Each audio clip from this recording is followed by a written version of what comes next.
मित्रांनो, स्वागत आहे तुमचं मराठी कार न्यूजमध्ये। माझं नाव विशाल विदाटे आणि स्क्रीनमध्ये तुम्ही जी गाडी पाहताय ती आहे Tata Tigor company fitted CNG मध्ये। सध्या जर पाहिलं ना, या गाडीची भरपूर अशी चर्चा आहे, कारण की सेफ गाडी आहे। कंपनी फिटेड CNG चे ऑप्शन देखील तुम्हाला याच्यामध्ये मिळून जातात आणि टॉप व्हेरियंटमध्ये तुम्हाला CNG आहे, त्यानंतर मिड व्हेरियंटमध्ये सुद्धा तुम्हाला CNG जो मिळून जातो। म्हणजे XM व्हेरियंटमध्ये सुद्धा टाटा मोटर्सने आज जर पाहिलं टाटा टिगोर जे आहे ते लॉन्च केलेली आहे। सो गाडीमध्ये जर पाहिलं भरपूर अशा चांगल्या गोष्टी देखील आहे, पण ज्या वेळेस एखादा ओनर असतो ना, तो त्या गाडीबद्दल ज्यावेळेस गाडी वापरतो आणि त्यानंतर गाडी घेतल्यानंतर काही महिन्यानंतर ज्यावेळेस त्याचा जो एक्सपिरियन्स असतो तो शेअर केल्यानंतर नक्की तुमच्या देखील लक्षात येऊन जातं की ही गाडी तुम्हाला घ्यायला पाहिजे की नाही घ्यायला पाहिजे। सो आज आपण या गाडीचा ओनर एक्सपिरियन्स घेणार आहोत। ज्ञानेश्वर सरांची ही गाडी आहे। सो ज्ञानेश्वर सर, तुमचं खूप खूप स्वागत आहे मराठी कार न्यूजमध्ये। आणि त्यांचे मित्र आहेत शेखर सर, की आपल्याला या गाडीबद्दल आहे ना त्यांचा जो अनुभव आहे तो सांगणार आहेत। तर शेखर सर, प्रथमतः खूप खूप धन्यवाद, तुम्ही मराठी कार न्यूजसाठी वेळ दिला आणि तुमच्या गाडीसाठी वेळ काढून इतक्या लांब आलात। तर टाटा टिगोर कधी घेतली होती तुम्ही? ही आपण साधारण मार्च 2022 मध्ये घेतली। ओके। त्यावेळी आपल्याकडे चॉईसेस भरपूर होत्या। म्हणजे सगळ्यात आधी जर CNG मध्ये जर घ्यायची ठरली तर मारुती होती, त्यानंतर हुंडाई होत्या, खूप सारे चॉईसेस होत्या। बट सेफ्टी रेटिंग जे ग्लोबल एनकॅपने जे रेटिंग असतं त्यांचं टेस्ट केल्यानंतर, तर CNG मध्ये आणि सिडानमध्ये सगळ्यात सेफेस्ट गाडी टाटा टॅगो आणि टिगोर त्यावेळी आपल्याला हे होती कंपनी फिटेड CNG मध्ये। ओके। आणि त्यावेळी मग आणि नवीनच टाटाचे प्रोडक्ट आले होते आणि गाडी सेफ होती, कंपनी फिटेड CNG होती, त्याच्यामुळे आपण टाटा टिगोरला प्रिफर केलं। ओके। मग आता साधारणतः किती किलोमीटर चालवली ही गाडी? आता 18,000 किलोमीटर झाले सर। ओके, 18,000 किलोमीटर चालवली, म्हणजे 6 महिन्यामध्ये 18,000 किलोमीटर। म्हणजे तुम्ही गाडी चांगल्या यूज केलेल्या आहे गाडीचं। मग ज्यावेळेस मार्च 2022 मध्ये ही गाडी घेतली, म्हणजे मग मार्केटमध्ये तर भरपूर चॉईसेस असतील, मग ह्या गाडीकडे कसं काय, म्हणजे बाकीचे काही चॉईसेस तुम्ही पाहिले होते? नाही, पाहिले होते सर, पण काय मला आवडती सिडान गाडी। पहिली गोष्ट सिडान पाहिजे होती, त्यानंतर विषय आला सेफ्टीचा। बरोबर। सेफ्टीचा विषय आल्यानंतर टाटा म्हणल्यावर काही तिथं चॉईसेस नाही दुसरी, त्यामुळे आपण या गाडीकडे वळलो। ओके। मग साधारणतः किती किंमत ऑन रोड तुम्ही मोजली होती याच्यासाठी? आपल्याला सर ती 8,89 पडली होती ऑन रोड। ज्यावेळेस गाडी घेतल्यानंतर म्हणजे कुठल्या कुठल्या गोष्टी गाडीबद्दल आवडल्या? सर, या गाडीमध्ये जर याची कम्पेअर केली मारुती बरोबर, 1000 cc इंजिन आलं असतं CNG मध्ये, त्याच्यात आपल्याला 12 cc इंजिन भेटतं। बरोबर। प्लस हिचं स्टार्ट डायरेक्टली CNG वर होतं। ओके। असं नाही की पहिल्यांदा स्टार्टिंगला पेट्रोलवरती चालू करायची गरज आहे, नंतर CNG होते, असं काही नाही। ती डायरेक्टली स्टार्टच CNG मध्ये होते। ओके। आणि त्यानंतर पहिली गोष्ट आपल्याला हे होती ती सेफ्टी आवडली आपल्याला, त्यामुळे आपण या टाटाकडे आलो। बरं, परफॉर्मन्स कसं आहे? आम्हाला मेन गोष्ट काय होती माहिती का, म्हणजे नवीन टाटा मोटर्सकडून हा प्रोडक्ट आहे इंडियन मार्केटमध्ये, आणि CNG वरती इंजिनचा परफॉर्मन्स म्हणजे लॉंग टूरसाठी पिकअप वगैरे असेल किंवा सिटीमध्ये सुद्धा तुम्ही गाडी चालवताय, तर मग त्याच्याबद्दल परफॉर्मन्स, इंजिन परफॉर्मन्स बद्दल थोडं ही गाडी CNG असं वाटतच नाही आपल्याला। ओके। कारण की जी पेट्रोलला फील देते तीच गाडी CNG ला फील देते। ओके। त्यामुळे असं वाटत नाही की पॉवर लॅक होती कुठं, काहीच नाही। म्हणजे पॉवर चांगली परफॉर्मन्स चांगला आहे। जर आपण कुठे घाटात वगैरे असेल तर मे बी जर ह्या सेगमेंट मधली दुसरी कोणती गाडी असेल 1000 cc 12 cc मध्ये, तर मोस्ट ऑफ त्या केसमध्ये काय होतं, एक तर आपण जर घाट मार्गात असेल तर ती पेट्रोलवरती शिफ्ट करावी लागते किंवा AC बंद करावं लागतं। बट ह्यात असा काहीच प्रॉब्लेम आम्हाला जाणवला नाही। म्हणजे सासवडच्या घाटातही आम्ही 2-3 वेळा गेलो होतो, तर त्यावेळी तिकडे पेट्रोल म्हणजे CNG वरती ठेवून AC 3 वरती होतं, आम्ही 4 लोक होतो, खूप कम्फर्टली। असंही नाही की मग डायरेक्ट 4th गिअरवरून आम्हाला 2nd गिअरवरती घ्यायला लागली होती, असंही नाही, 3rd 4th गिअरवर पिकअप घेत होती। म्हणजे परफॉर्मन्स चांगला आहे, परफॉर्मन्स खूप छान। बरं, आता तुम्ही XZ व्हेरियंट घेतलेलं आहे, नॉर्मली XZ प्लस देखील टॉप व्हेरियंट येतो, मग ते XZ घेण्यामागचं काय कारण होतं? ॲक्च्युली त्यावेळी काय आलेलं कन्फ्युजन, कारण की टाटाचं पहिलंच प्रोडक्ट होतं CNG मध्ये। ओके। आणि आम्ही डिसाईडच केलं होतं आमच्या ग्रुपमध्ये की गाडी घेतली तर आपण टाटाचीच घ्यायची, मग ती पेट्रोल असो, CNG असो किंवा डिझेल असो। म्हणजे तुम्ही ग्रुपने डिसाईड केलं होतं की टाटाचीच गाडी घ्यायची? आधी एक आमचा मित्र होता, त्याच्याकडे टाटा टॅगो आहे डिझेल, त्यानंतर ह्यांनी घेतली टाटा टिगोर, आणि त्यानंतर मी टाटा नेक्सॉन घेतली। गाडी घेतली तर म्हटलं टाटाचीच घ्यायची आपल्याला सगळ्यांना ग्रुपमध्ये। तर त्यावेळी CNG मध्ये आपल्याकडे 2च चॉईस होते, एक टॅगो आणि टिगोर, आणि त्यावेळी कन्फ्युजनही खूप झालं होतं मार्केटमध्ये। म्हणजे गाड्या नवीन आल्या होत्या, रिव्ह्यू नव्हता कोणाचे काही, म्हणजे गाडी घेतली आम्ही टाटा। मग त्यावेळी बजेटच्या हिशोबाने आणि बाकी सगळ्या गोष्टींचा हिशोब केल्यानंतर XZ घेतली। बट कालांतराने जेव्हा आपण गाडी वापरली, रिव्ह्यू केली, तर थोडे पैसे XZ प्लस मध्ये म्हणजे टॉप एंड व्हेरियंट मध्ये पैसे जास्त जातात, पण फीचर्सही तसे भेटतात आपल्याला। तर नंतर कालांतराने असं वाटत होतं की बाबा एक्झेट घेतली असते तर बरं झालं असतं, आणि ज्यावेळी एक्झेट प्लस घेतली असते तर बरं झालं असतं. पण एक्झेट ज्यावेळी बुक करून आलो त्यावेळी असं वाटत होतं आता मग एवढी मोठी गाडी घेतली, मग आपण टॅगो घेतली असते, आणखीन थोडे आपले पैसे त्यामध्ये सेव्ह झाले असते. पण नंतर जसं आपण कालांतराने यूज करत जातो ना तसं आम्हालाही वाटलं की नंतर टॅगो CNG पेक्षा टिगोर CNG कधीही, कारण की गाडी दिसायला सिडान आहे, लॉंग आहे, त्यामुळे गाडी दिसायला लुकिंगला खूप भारी दिसते. डिक्कीमध्ये बऱ्यापैकी स्पेस आपल्याला वापरायला भेटतो. आणि जर कोणी नवीन घेणार असेल तर मोस्ट ऑफ गाडी त्यांनी टॉप एंड वेरियंटच घ्यावं, कारण टॉप एंड वेरियंटमध्ये काय फीचर सगळे भेटतात आपल्याला एक्सटर्नली. आफ्टर मार्केट काही करावं लागत नाही, वॉरंटी लॅक्स होत नाही आपली. आता आम्ही तसं एक्सटर्नली काही केलेलं नाही आहे, फक्त मॅटिंग वगैरे आणि जे काय असतं ते नॉर्मलच गोष्टी केलेल्या आहेत.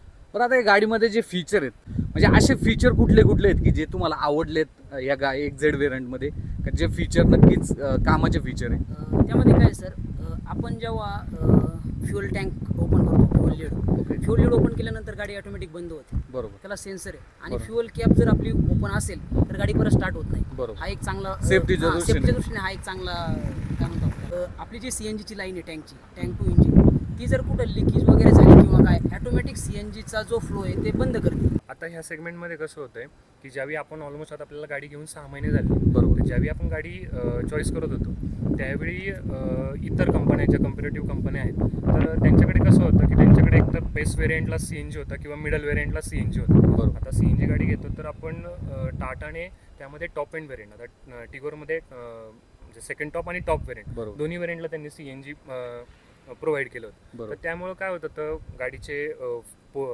जे चारही विंडोज होत्या त्या पॉवर विंडोज भेटल्या. जर ह्या सेगमेंटमध्ये आपण जर दुसरी गाडी घ्यायला गेलो तर फ्रंटच्याच 2 ज्या विंडोज आहेत त्या आपल्याला पॉवर विंडो भेटतात, नंतर पाठीमागच्या 2 आपल्याला मॅन्युअली. त्यानंतर जर आपण ह्या सेगमेंटमध्ये दुसरी कार जर चॉईस केली तर त्यामध्ये होते कसं की कंपनी फिटेड सिस्टम नसते, म्हणजे जे म्युझिक सिस्टम असते ते आपल्याला आफ्टर मार्केट करावे लागते जाऊन.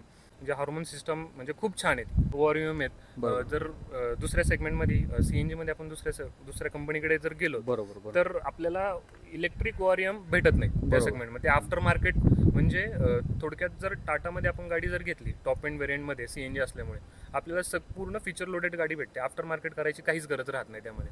आणि त्यामध्ये आणखीन एक असं की तुम्ही CNG गाड्यां जर घ्यायला गेलात तर कम्पॅरेटिव्हली खूप गाड्या आहेत मार्केटमध्ये, आता खूप नवीनही येतात पण पॉवर स्टार्ट टॉप बटन त्यावेळी फक्त ह्या सेगमेंटला होतं आणि ह्याच व्हेरियंटला होतं. सो एकदा आपण बूट स्पेस पाहूया.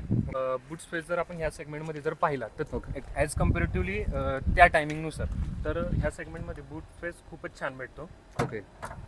रिक्वेस्ट सेन्सर देखील आहे. हो, रिक्वेस्ट सेन्सर देखील आहे या ठिकाणी. ओके. त्यानंतर या ठिकाणी जर पाहिलं तर आपण नॉर्मली जी आपली लॅपटॉप बॅग वगैरे जी असेल ती आपण इथे ठेवू शकतो. त्यानंतर नॉर्मली जर आपण कुठे बाहेर आउट स्टेशनसाठी जर जाणार आहोत ह्या साईजमध्ये 3 आरामशीर बॅगा नॉर्मली इथे बसून जातात. त्याच्यानंतर खाली पण या ठिकाणी ऑलमोस्ट एक अर्धा फूटचा गॅप आहे, त्यामुळे लॅपटॉप बॅग झालीस किंवा आपली काही फाईल्स वगैरे असेल तर ते आरामशीर त्या खाली व्यवस्थित फिट होऊ शकतात. आता यामध्ये आपलं जे स्पेअर व्हील आहे ते स्पेअर व्हील आपण डिरेक्टली इथून काढू शकतो. तसं दुसऱ्या गाड्यांमध्ये बघायला गेलं तर ते स्पेअर व्हील पुढचं सीट पाडून त्याच्यानंतर पुढून काढावं लागतं. हा एक प्लस पॉईंट मला वाटला त्यावेळी की एक खूप इझी आहे स्पेअर व्हील काढणं किंवा ते चेंज करायच्या वेळेस हे चांगलं प्लस पॉईंट आहे. तर ज्ञानेश्वर सर, तुम्ही गाडीबद्दल तर भरपूर गोष्टी सांगितल्या. आता इंटेरियर मध्ये जर पाहिलं तर काय काय गोष्टी तुम्हाला आवडलेल्या आहेत? पहिली गोष्ट सर, गाडीचा डॅशबोर्ड एकदम व्यवस्थित आहे. ओके. डॅशबोर्ड, त्याच्यानंतर खाली जे स्विचेस वगैरे दिलेले आहेत, गाडी लॉक अनलॉक इथूनच आपण करू शकतो. CNGचं बटन आहे, आपण बूट इथूनच ओपन करू शकतो. बरोबर. परत आपले जे फॉग लॅम्प आहे त्याचे पण इथं हे दिलेले आहेत. त्यानंतर गाडीचं स्टार्ट स्टॉप बटन ते पण दिलेलं आहे इथं. त्यानंतर स्टेअरिंग माउंटेड कंट्रोल, ते की आहे ना, जे दुसऱ्या कोणत्याच गाडीमध्ये हे फीचर्स अवेलेबल नव्हते आपल्याला त्यावेळेस CNG मध्ये. ओके. आणि त्यावेळेस CNG ही टाटाची पहिलीच गाडी अशी आहे की याच्यामध्ये टॉप मॉडेल मध्ये आपल्याला कंपनीने CNG दिलेलं आहे. तर आपण खाली इथे बघितलं हे AC चे स्विचेस दिलेले आहेत, त्यामध्ये AC चा परफॉर्मन्स इतका चांगला आहे, AC 2-3 वर ठेवायची गरज पण नाही लागत कधी. बरोबर. पहिल्या याच्यावरती सुद्धा AC आपल्याला एकदम व्यवस्थित कुलिंग करतं.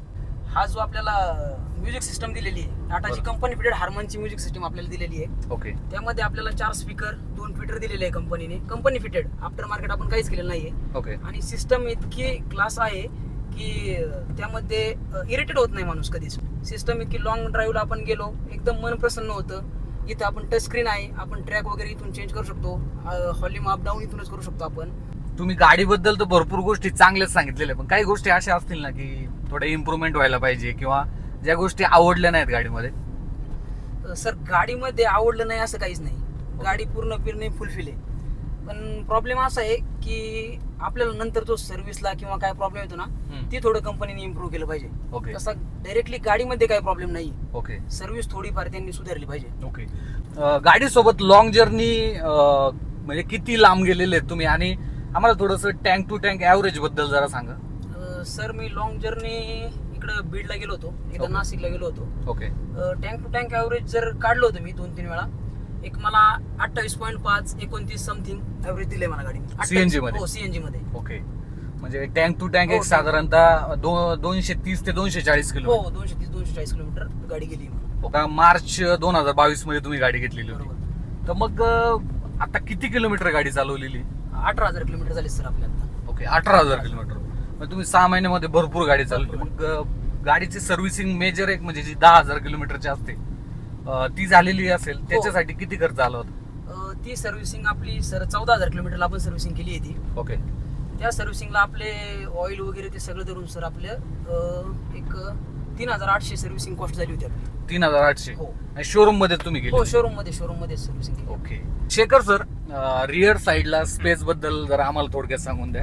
रिअर साइडला जर स्पेस मध्ये जर बघितलं तर ह्या ठिकाणी 3 लोक एकदम आरामशीर आणि कम्फर्टली बसू शकतात. ओके. त्याचप्रमाणे मिडलला कंपनीने आर्मरेस्टही खूप छान दिलेले आहेत. त्या ठिकाणी 2 कप होल्डर आहेत. त्यानंतर साईडला दोन्ही डोअरला 1-1 लिटरच्या बॉटल होल्डर दिलेले की जेणेकरून वॉटर बॉटल तुम्ही एकदम परफेक्टली त्या ठिकाणी ठेवू शकता. त्याच ठिकाणी इथे मध्ये जर पाहिलं तर आपण इथेही 1 ते 1.5 किंवा 2 लिटरची बॉटल एकदम आरामशीर एकदम व्यवस्थित या ठिकाणी राहते. ओके. आणि कम्फर्टही खूप छान आहे. टॉप एंड व्हेरियंट असल्यामुळे रिअरलाही आर्मरेस्टही आहे आणि रिअरला तिन्ही म्हणजे जे 3 पर्सन बसणार आहेत तिघांनाही हेडरेस्ट एकदम व्यवस्थित दिलेला आहे कंपनीने. ओके. तर ज्ञानेश्वर सर, आता तुम्ही भरपूर गोष्टी गाडीबद्दल सांगितलेल्या आहेत. बाकी जे आपले व्ह्युअर्स आहेत त्यांच्यासाठी ज्यावेळेस तुम्ही गाडी घेतली तुमच्या मनात काय विचार होते आणि त्यांना काय सांगू इच्छिता तुम्ही? सर मी आपल्या प्रेक्षकांना एवढं सांगू इच्छितो, आपण एखादी गाडी घेणार आहे, कोणतीही घ्या, ही घ्या दुसरी घ्या, त्यावेळेस आपण जेवढं काही जमापुंजी आपले जेवढे काही इथून मागचे सेव्हिंग्ज आहेत आपण त्यामध्ये देणार आहोत. बरोबर. त्यामुळं एक हा विचार केला पाहिजे की आपण एखादी गाडी घेतोय किंवा काय, ती आपल्यासाठी किती सेफ आहे, आपल्यासाठी किती परवडणारी आहे याचा पण विचार केला पाहिजे. आपल्या खिशाला परवडली पाहिजे, आपल्यासाठी सेफ पण असली पाहिजे. बरोबर. आणि सेफ्टी म्हणलं तर टाटाचा काही विषयच नाही.